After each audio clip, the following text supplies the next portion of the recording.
Hello guys, pang third vlog nga pala natin ngayon. At mag-unboxing naman tayo. May nakita ako sa online shop na feeling ko makakatulong sa akin sa pag-car wash ng motor ko. Spray foam wash pala ito, kailangan pinapump para magkaroon ng hangin at pressure sa loob. Bomba-bombahin lang natin. Ngayon mukhang mapapabilis na ang pag-car wash ko. Testingin natin kung legit ba na maganda ang item na ito. Subukan naman natin sa lababo kung gumagana.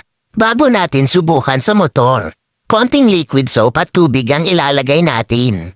Tignan natin kung gumagana, tapos bomba-bombahin ulit para magka-pressure. Dati kasi pumupunta pa ako sa car wash sa labas para magpalinis ng motor. Or pag ako maglilinis ng motor, ang ginagamit ko ay balde na may lamang tubig at sabon lang gamit ko.